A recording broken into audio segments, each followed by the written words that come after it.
Bonjour et bienvenue sur ce tutoriel du logiciel SketchUp. Moi c'est Plutarque et dans cette première vidéo, je vais vous faire une petite présentation du logiciel, de son interface et vous présenter quelques-unes, les principales fonctionnalités de ce logiciel. Donc, tout de suite, quand vous ouvrez le logiciel, ça peut se présenter ainsi si vous avez la version Pro 2023.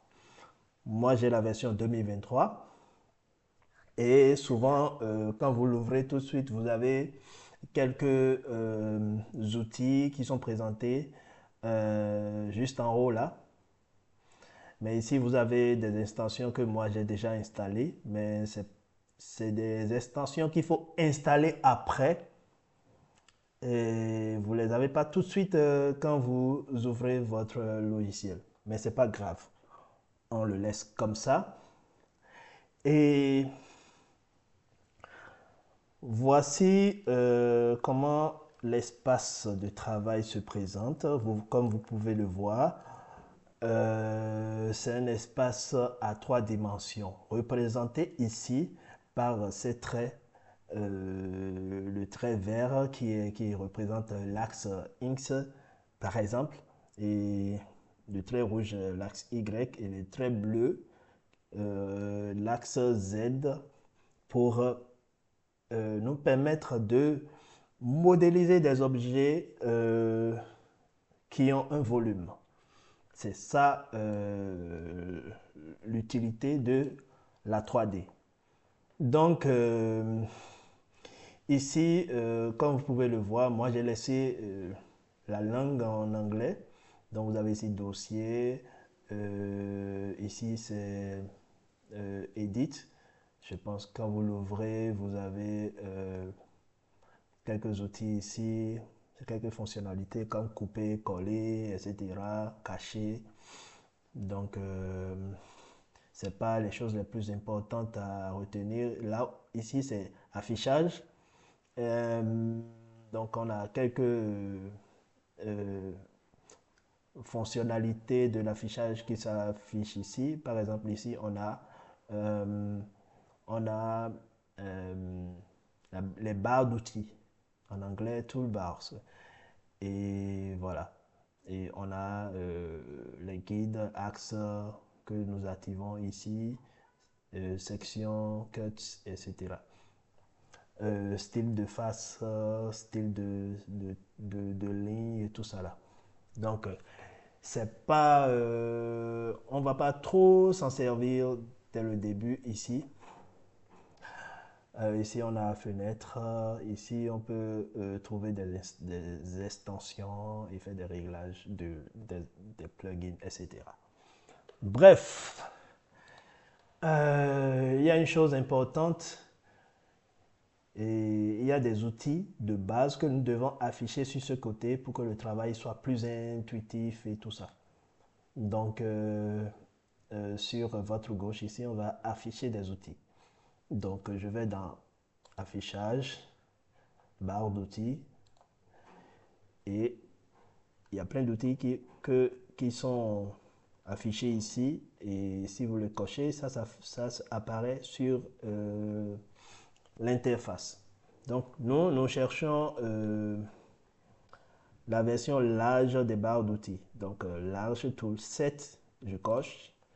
Et vous voyez des outils qui apparaissent sur le côté, une barre d'outils qui apparaît sur le côté. Je ferme. Je viens chercher la barre d'outils et je vais intégrer, voilà, comme ceci, euh, à, à nos barres d'outils. Donc, voilà. Sur votre gauche ici, nous avons des groupes d'outils. D'accord? Le premier groupe, les groupes d'outils sont séparés par un trait comme ça. J'espère que vous voyez mon curseur. Des traits, ça sépare les groupes d'outils. Donc ici, le premier outil qui va beaucoup nous servir dans nos travaux, c'est la sélection. C'est l'outil sélection. Avec ça, vous pouvez sélectionner des objets et tout. Je vais par exemple dessiner un objet ici rapidement. Tac. Ok, nous avons un objet. Si je veux sélectionner une face, je clique sur la face et il y a des pointillés, des points bleus ou gris qui apparaissent ici et qui montrent que la face a été bien sélectionnée. Je clique, voilà. Je clique 3 fois sur l'objet et tout l'objet est sélectionné. Ok, je tire comme ça pour choisir une partie de l'objet, comme les 2 traits qui sont ici. Donc, j'ai tiré comme ça pour obtenir la sélection de ces 2 points. Bref, voilà pour l'outil sélection. Ça, on ne va pas beaucoup s'en servir. Ici, c'est l'outil couleur. C'est pour mettre des couleurs sur les objets. Par exemple, quand je clique dessus, il y a les couleurs qui apparaissent de ce côté. Donc, vous voyez ici, il est écrit couleur. Je peux ouvrir en cliquant sur la flèche d'ici et on a les différents types de couleurs ici. Donc ici, on a couleur. On peut choisir une couleur et venir appliquer à notre objet. Comme ça, on vient appliquer sur la face qu'on désire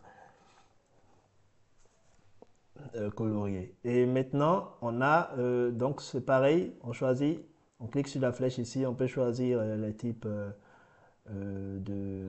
enfin, de couleurs qu'on peut mettre. Ici, par exemple, on a une sorte de grillage. J'applique ici, on s'approche, je verrai que ça donne une face en grillage. Voilà. Bref, on revient ici sur notre gauche. Ici, on a l'outil gomme effacer. Donc, ça permet d'effacer ce qu'on veut. Donc, ça, on ne va pas trop s'en servir. On vient sur, comme je vous l'ai dit au début, je vais d'abord me concentrer sur les outils de base.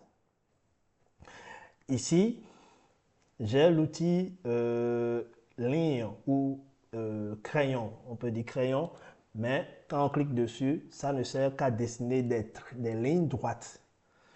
Par exemple, je clique sur un point et je vais chercher un autre point et là j'ai une ligne. Je peux dessiner une autre ligne ici, comme ça. Je reviens comme ça pour fermer ma forme. Donc on a ça.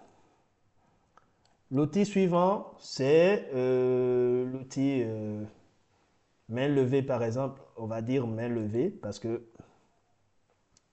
quand vous l'utilisez, c'est pour dessiner des formes aléatoires comme ça, des formes qui ne sont pas des lignes droites en fait. Vous voyez, ça a donné ceci par exemple, où je peux dessiner un visage, je sais pas, comme ça, l'oreille qui est ici, ok, et je viens fermer le visage, voilà, donc je fais les cheveux, tac, et ici j'ai un visage. Ok, je continue. Ici, vous voyez, toujours en dessous, il y a l'outil rectangle. Comment l'utiliser? C'est pour dessiner des formes rectangulaires ou carrées, mais en partant d'un point. Et là, je cherche la forme que je veux. Et quand je clique, c'est pour valider la forme que je désire. Mais l'outil suivant, c'est ça que j'utilise le plus souvent. C'est toujours pour dessiner des formes rectangulaires ou carrées, mais la fonctionnalité est un peu différente. Parce que ici, quand je clique sur un point, je vais chercher les dimensions de la largeur ou la longueur d'abord. Tac. Avant d'aller chercher les dimensions de l'autre côté. Tac. Donc nous avons ça. Alors, ici, c'est pour dessiner des courbes. Donc je fais ça. Je clique sur un deuxième point et on se sert de ce trait là comme rayon pour dessiner des courbes. Ok, toute forme de courbe qu'on veut. Je fais 1, 2 et je peux dessiner ça par exemple.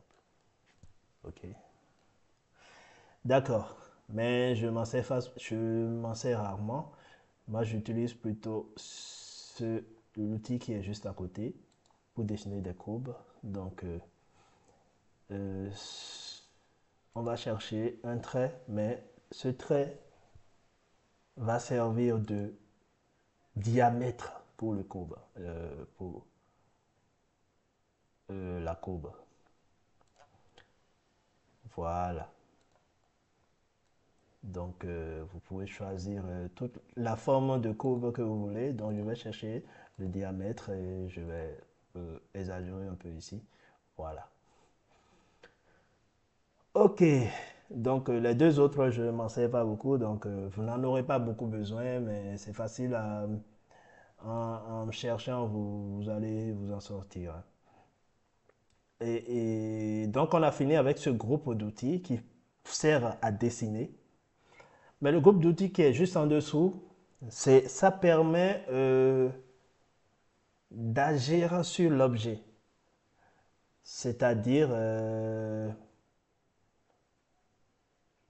le déplacement des objets, l'agrandissement, l'extrusion et tout ça. Donc, je choisis le premier objet de ce groupe qui est l'objet déplacé avec les flèches ici. Donc, je peux par exemple choisir ce point, le point qui est ici, ce point. Je sélectionne le point et je tire. Vous verrez que le point va se déplacer et ça va agir sur le reste de l'objet. Mais si je veux déplacer tout l'objet, je viens chercher l'outil sélectionné ici. Je sélectionne l'objet. Je choisis l'outil déplacer. Je clique sur un point et comme ça, je peux déplacer l'objet. D'accord? C'est à ça que sert l'outil déplacer. Ok.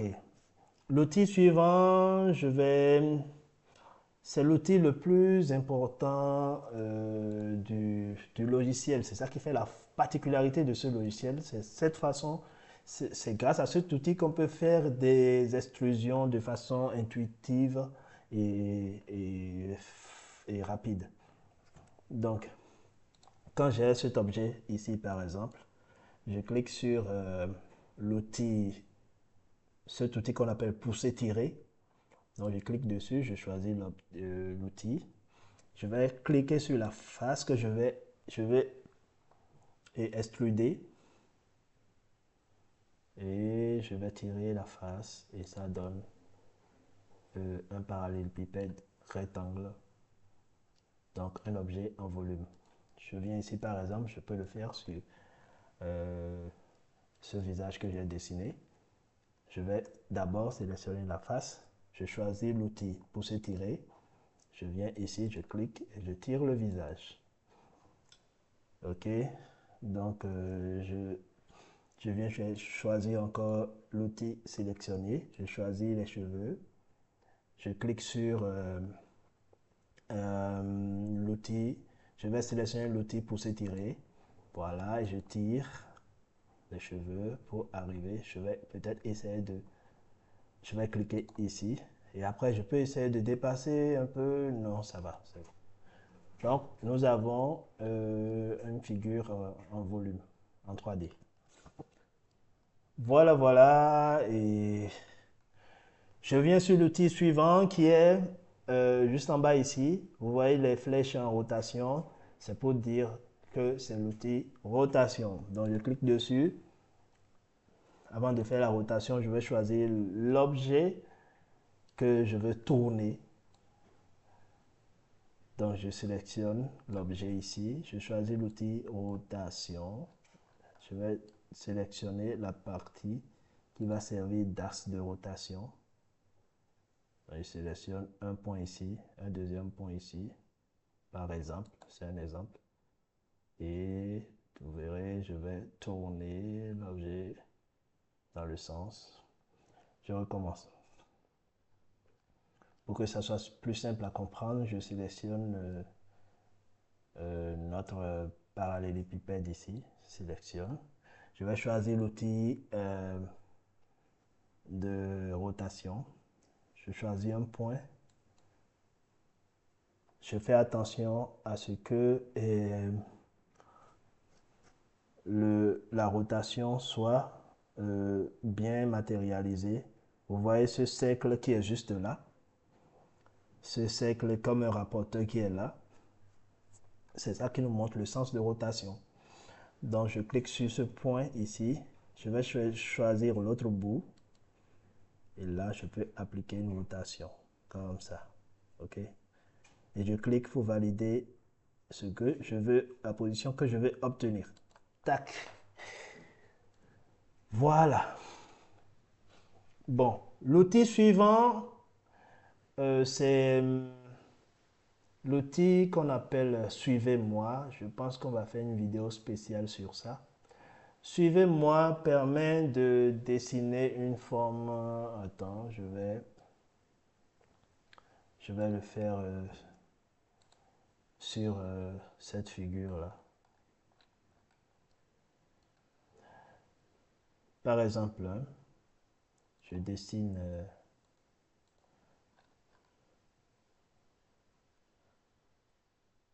une courbe ici, dans ce coin. Voilà, on a cette courbe. OK. Je sélectionne les deux lignes, les deux traits ici.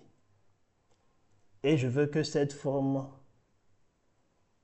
soit appliquée le long de cette ligne que j'ai sélectionnée. Donc, je vais chercher l'outil pousser-tirer qui est ici, pousser-tirer. Et là, je vais cliquer sur ma forme et ça prend toute la ligne que j'ai sélectionnée. D'accord? C'est ça l'outil pousser-tirer. C'est un outil très puissant et je vais faire une vidéo spéciale dessus. Dans les prochaines vidéos, vous l'aurez. Voilà. Ensuite, on a l'outil en bas ici qui est l'outil taille qui permet d'augmenter ou de réduire la taille d'un objet. Par exemple, je vais sélectionner mon visage ici, donc je veux réduire la taille. Donc je sélectionne l'outil de taille. Je viens chercher par exemple le coin ici parce que je veux la sélectionner, je veux la réduire dans la diagonale. Donc je clique et je réduis la taille. OK? Voilà. Outil suivant, ça permet de faire des extensions d'une face. Donc je sélectionne par exemple la face d'ici. Je vais prendre l'outil, ici on appelle offset, en français je ne sais plus. Donc je sélectionne. Je choisis l'extrémité de la surface que je veux extruder dans l'horizontale. Je fais ça. Je peux extruder vers l'intérieur, comme je peux l'extruder vers l'extérieur. Et ça nous donne un truc comme ceci. Vous pouvez faire plein de choses avec. Comme par exemple, je peux pousser tirer ici. Et je reviens pousser tirer là. Et ça me donne une sorte de pyramide. Comme vous pouvez le voir ici. Donc ici, on ne va pas beaucoup s'en servir. Les outils suivants, on ne va pas beaucoup s'en servir. Maintenant, le groupe d'outils suivant, on a la mesure. qui permet de définir, par exemple, la partie d'ici. Je dessine, je marque une extrémité, je prends une dimension, ça marque l'autre extrémité. Je fais ça sur l'axe rouge aussi, tac. Et je vais chercher ici aussi. Et comme ça me permet d'avoir une forme, sur laquelle je vais juste passer mon crayon. Par exemple, je sélectionne l'outil crayon ici, je choisis un bout, tac, tac, tac, tac. Et là, j'ai ma forme. Et après, je peux juste effacer les mesures. Donc, c'est à ça que ça sert. Ici, juste en bas, ici, on a un outil qui permet de donner les dimensions. Donc, je clique dessus. Je viens ici, je choisis cet arête. Je clique et là, je peux sortir la dimension de l'objet. Voilà. Ici, ça fait 5,36 m. Voilà, voilà.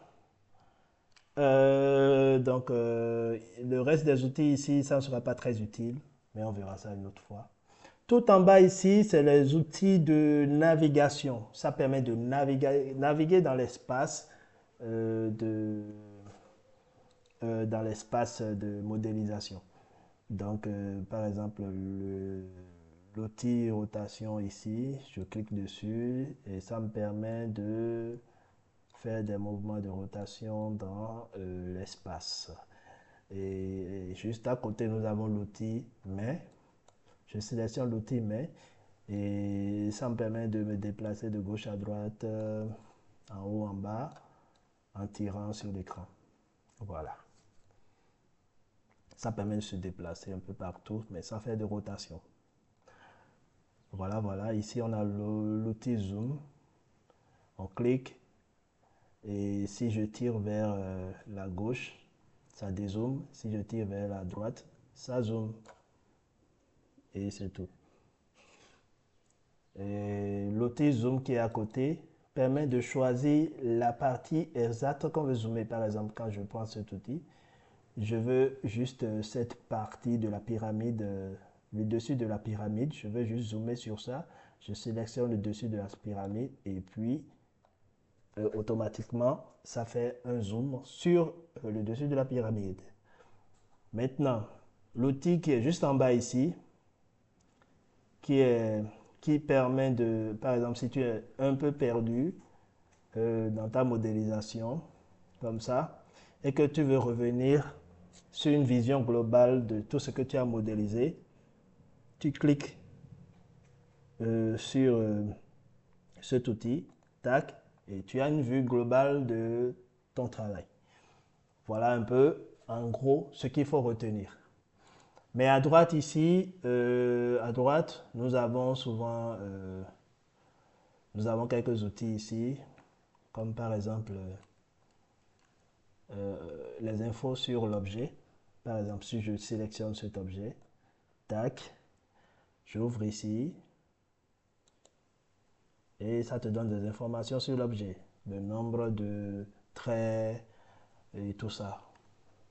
Donc, je ferme. Je prends l'outil suivant. Ici, c'est le matériel, les textures qui sont affichées. Les textures sont affichées ici. Donc, ici, on peut sélectionner métal, bois.